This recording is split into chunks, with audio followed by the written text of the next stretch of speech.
ඉතින් පෞල් පිටින් මහජනක දේපල හොරකම් කරා නම් පෞල් පිටින් විඳවන්න ඕන.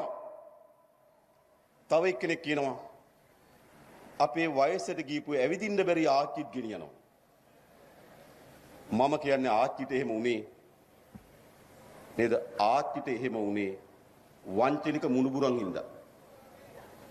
පව් මටත් හිතෙනවා පව්. හැබැයි මොකද වෙලා තියෙන්නේ? ඒ වයසක කෙනෙකුටවත් බේරෙන්න දෙන්නේ නැහැ. තමන්ගේ මුදල් සංගවා ගැනීමේ නේද මෙවලමක් බවට වයසක ආච්චිපත් කරගන්න. අපි මොකද්ද කරන්නේ? අපිට කියන්න පුළුවන් නෑ ආච්චි කියලා. ආච්චි නෙවෙයි අපි හොයන්නේ ආච්චිද නැද්ද කියලා නෙවෙයි අපි හොයන්නේ මොකද්ද? මහජනයාගේ මුදල් හොරකම් කරලා කොතනද තිබ්බේ? තියලා තියෙන ආච්චි ගාව නම් ආච්චි ප්‍රශ්න කරනවා.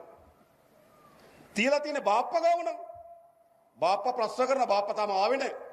දැන් නඩු දෙකකට මඟ හැරලා ඉන්නේ අපි බලාගෙන ඉන්නේ. පොඩි බාප්පා නඩු දෙකකට මඟ හැරලා දැන් ඉන්නේ අධිකරණයට ආවේ නැහැ. බලන් ඉන්නවා අපි. මොකද වෙන්නේ කියලා. ඊළඟ දෙවෙනි බාප්පා කතරගම ගෙවල්. ඉතින් පෞල් පිටින් කරා නම් පෞල් පිටින් විදවන්න ඕන. ඒක අපි කියන්නේ.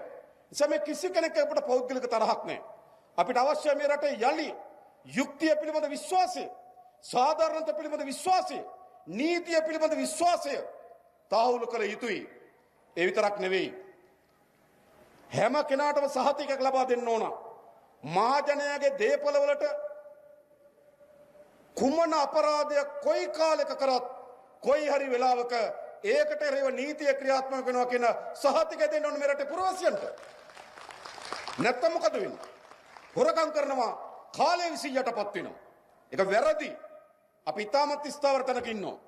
ලොකුද පොඩිද අපිට වැඩක් නැහැ. කවදද වංචාවේ යෙදුනේ? කාලවකෝන අපිට වැඩක් නැහැ. යෙදුනේ කවදද? ඒ අපරාධයට සාධාරණීට කිරීමේ වගකීම වෙනුවෙන් තමයි මේ රටේ ජනතාව සාතිසිය බහුතර බලයක් දීලා මේ ආණ්ඩුව හැදුවේ. බලාගෙන ඉන්න මේ ආණ්ඩුව හදලා නෙයි. මේ ආණ්ඩුව හැදුවේ මේවා කරන්න තමයි. මම දන්නවා ජනතාවට තියෙනවා නම් තියෙන මේවා කරන එක ගැන ප්‍රශ්නයක් නෙවෙයි. මේවා ටිකක් ප්‍රමාදයි නේද කියලා. එහෙමනේ තියෙන්නේ. එහෙමනේ තියෙන්නේ. කරන එකට ගැටලුවක් තියෙනවද? ප්‍රශ්නයක් තියෙන ප්‍රමාදයි. නෑ. ප්‍රමාද නෑ මේවා හරියට කරන්න ඕන. ආණ්ඩුවට පැවරෙන්නේ පොඩි වැඩ කොටසයි. අපරාධ පරීක්ෂණ දෙපාර්තමේන්තුව පරීක්ෂණ පවත්වනවා. නීතිපති දෙපාර්තමේන්තුව උපදෙස් ගන්නවා. අල්ලස් කොමිසම පරීක්ෂණ පවත්වනවා. අල්ලස් කොමිසමේ නීතිචෝරුන්ගේ සහාය ගන්නවා. අරගෙන ඉවරලා මහා අධිකරණයේ අධිචෝදනා සහිත නඩුව දානවා. ඊට පස්සේ නඩු විභාග කරලා තමයි දඬුවම ලබා දෙන්නේ. දඬුවම් ලබා දීමේ බලයක් හෝ දඬුවම් ලබා දීමේ හැකියාවක් හෝ ආණ්ඩුවකට නැහැ. ආණ්ඩුවකට තියෙන්නේ මොකද්ද? අපේ රටේ දඬුවම් ලබා දීමේ බලය තියෙන අධිකරණයට. අපි කරන්න ඕන මොකද්ද? මේ කරුණු හරියට පරීක්ෂණ කරලා හරියට නඩුව ගොනු කරලා හරියට චෝදනා ඉදිරිපත් කරලා අධිකරණ ඉදිරිපත් කිරීම තමයි අපේ කාර්යභාරය. මම හිතන්නේ මේ වෙනකොටත් නඩු ගොඩක් වැටුණා. ඊට පස්සේ අධිකරණයේ මේ ප්‍රශ්නේ බලා ගන්නවා. නීතිපති දෙපාර්තමේන්තුවේ දක්ෂ නිලධාරි මහතුරු ගිහලා කරුණු ඉදිරිපත් කරනවා.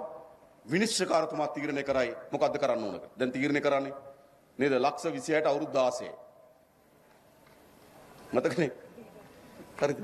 මම දැක විනිශ්චයතුමා කිව්වා එතුමාගේ නීතිඥ මහත්මයා ඉල්ලනවා මේකට යම් දඬුවම ලිහිල් කිරීමක් ලබා දෙන්න බැරිද කියලා අහනවා. නඩුකාරතුමා කියනවා මේ විනාශයන් හේතු කොටගෙන අපේ රටේ ආර්ථිකයට විශාල කඩාවැටීමක් සිදු වුණා. ජනතාව විශාල පීඩාවකට පත් වුණා. ඒ අහිතකර ප්‍රතිඵල මේ රටේ සෑම පුරවැසියෙක්ම වින්දා.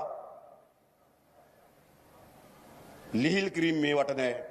මේවට දෙන්න ඕන දෙන්න තියෙන උපරිම දඬුවම් කියලා. ඔකයි ප්‍රකාශය ඔකයි.